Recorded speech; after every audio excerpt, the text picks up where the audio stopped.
Direction générale de la communication de l'Église méthodiste unie Côte d'Ivoire. Campagne de sensibilisation contre la Covid-19. Église méthodiste unie Côte d'Ivoire. Peuple de Dieu, population vivant en Côte d'Ivoire. Que tu crois, que tu doutes, la Covid tue. Respectons les mesures barrières, car nos vies en dépendent. Stop Covid-19. Mesdames et messieurs, bonjour et bienvenue sur Espérance TV. Nous sommes aujourd'hui, vendredi 19 mars 2021, troisième jour des travaux de la 16e conférence de l'Église méthodiste unie Côte d'Ivoire. Les délégués poursuivent l'examen des différents rapports suivis dans la soirée des cultes de témoignage des pasteurs à consacrer. Pour la journée d'hier jeudi, Maxime Zobo revient sur le message épiscopal du bishop et la conversation sur l'œuvre de Dieu qui ont marqué les travaux. Suivons ensemble. Espérance et regain missionnaire. C'est sous ce double signe que le bishop Benjamin Boni, président de la conférence annuelle de l'Église méthodiste unie Côte d'Ivoire, place cette 16e conférence. Espérance comme regain de foi et attente dans un climat national et mondial, essentiellement tissé des tracas de la Covid et des derniers événements liés aux élections. En termes de regain missionnaire, le bishop s'est réjoui d'un élément nouveau sous l'angle de l'évangélisation régionale, élément qui se détermine en la présence à ses assises pour la première fois des représentants des missions méthodistes unies du Cameroun et du Sénégal confiées à la conférence de Côte d'Ivoire par le DBGM. Au niveau des acquis, le bishop, dans son message épiscopal, a félicité toutes les structures de la conférence pour leur engagement dans l'œuvre de développement de l'Église, non sans complimenter l'Université méthodiste de Côte d'Ivoire pour l'homologation et la reconnaissance de ses diplômes, ainsi que la Direction générale des écoles méthodistes pour les excellents résultats des écoles méthodistes.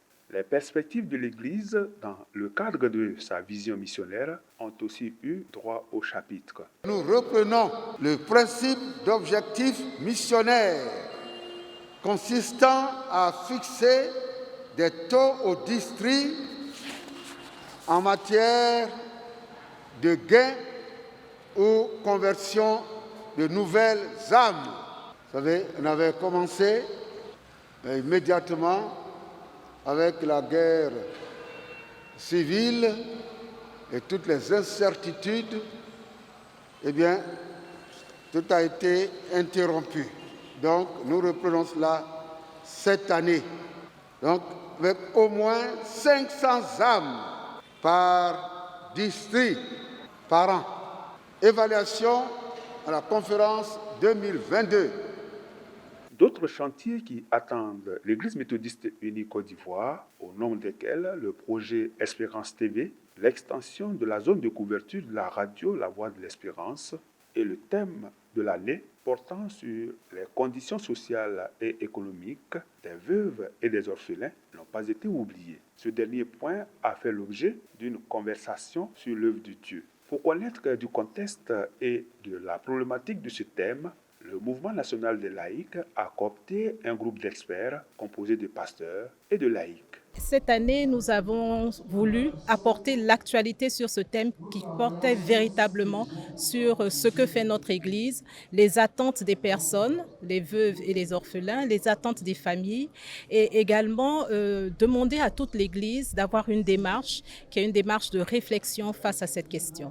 Chacun, de façon individuelle, mais également à partir de la place qu'il occupe dans l'Église en tant que leader et en tant qu'acteur, donc aussi bien dans notre Église qu'à l'extérieur, puisse s'approprier cette problématique. Et chacun, en fonction de la coloration de sa spécialité, peut apporter quelque chose, de se baser sur ce que nous dit la parole de Dieu et de voir avec les organisations que nous avons au sein de la conférence, les différentes structures, de voir ce que nous pouvons faire de façon très concrète pour aider les veuves et les orphelins. Après cette 16e conférence annuelle ordinaire, ce groupe d'experts prévoit pour la prochaine étape d'organiser un séminaire en vue d'approfondir et de rendre opérationnel le programme d'appui aux veuves, aux veufs et aux orphelins. Intéressons-nous maintenant aux à côté de la 16e conférence annuelle ordinaire de l'Église méthodiste unie Côte d'Ivoire.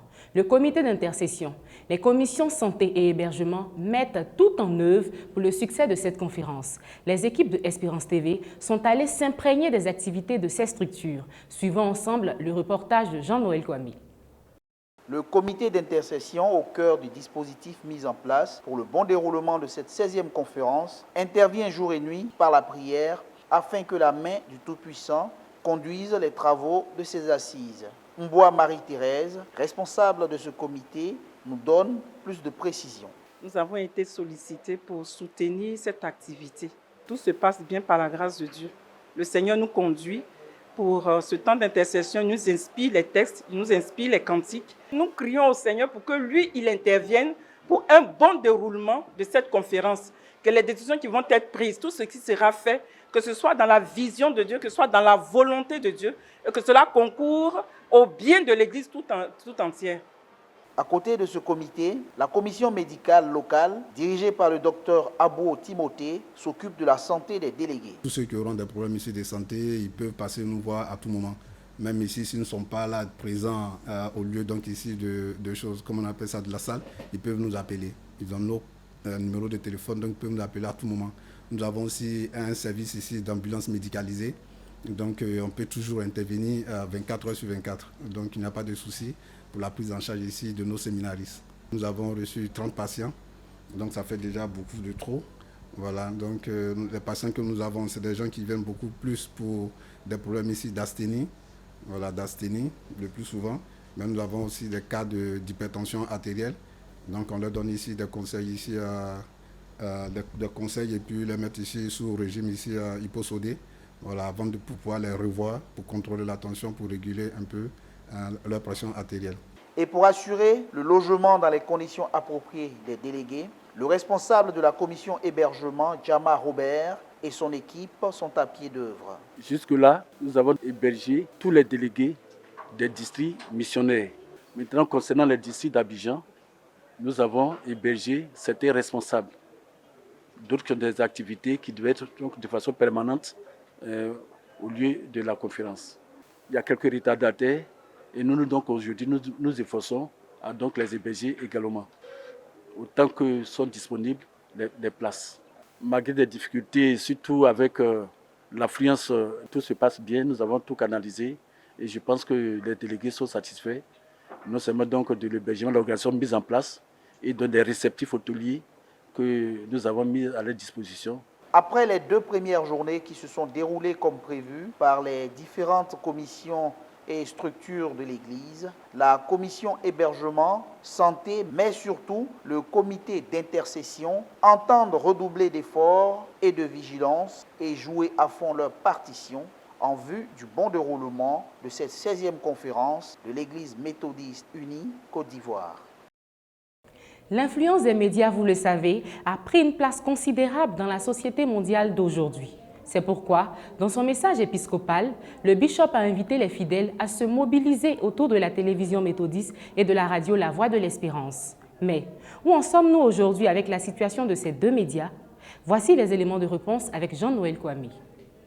La radio La Voix de l'Espérance a célébré récemment ses 10 ans et c'est à la faveur de ces festivités que la haute autorité de la communication audiovisuelle lui a accordé une nouvelle fréquence, la 91.5 FM à Abengourou, ce qui permettra à La Voix de l'Espérance de passer de statut de radio de proximité au statut de radio nationale. Tout un défi. Grâce à la contribution du district d'Abengourou, conduit par le très révérend pasteur Séraphin Moudé et la direction générale des écoles méthodistes, qui a cédé une partie de son terrain, un bâtiment est sorti de terre. Aujourd'hui, ce bâtiment n'attend plus que l'achèvement de la construction du pylône et son installation, la commande du matériel à importer et à installer, la clôture de sécurité du site. L'on prévoit les premiers essais de mise en onde pour la période du 15 avril 2021. Quant au projet de télévision méthodiste Espérance TV, l'équipe de production entretient l'espoir. Avec elle,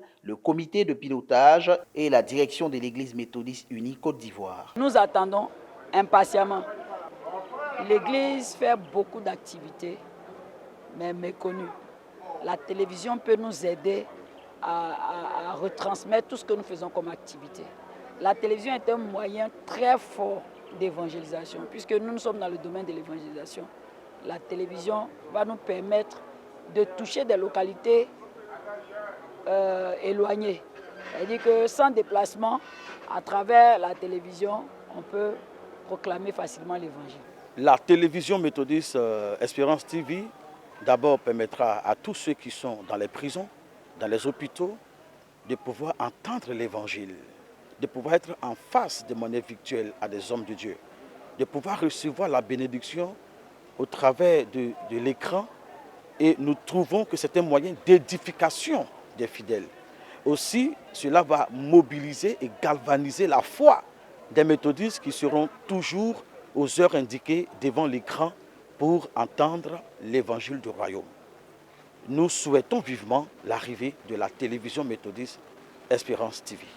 Les travaux de construction du siège situé au Jubilé de Cocody, travaux débutés en décembre 2020, sont aujourd'hui achevés selon l'entrepreneur. Ce qui a été réalisé, vous avez des bureaux, une salle de diffusion, une régie, une salle de maquillage et une salle de prise de son. Tout ça bâti sur une superficie de près de 171 mètres carrés. Alors, les travaux sont finis, nous sommes sur le point de faire le nettoyage du chantier et puis rendre les clés à la conférence. Nous voudrons dire merci. Merci au Seigneur d'abord de nous avoir permis d'effectuer ces travaux-là. Nul doute qu'après cette 16e conférence annuelle ordinaire, les autres étapes telles que la commande de l'équipement technique de production et de diffusion, son installation, puis les essais suivront. C'est sur cette note d'espoir que s'achève l'édition d'aujourd'hui. Continuez de suivre Espérance TV sur YouTube, Facebook et sur www.espérancetv.umc.ci. Que Dieu nous garde.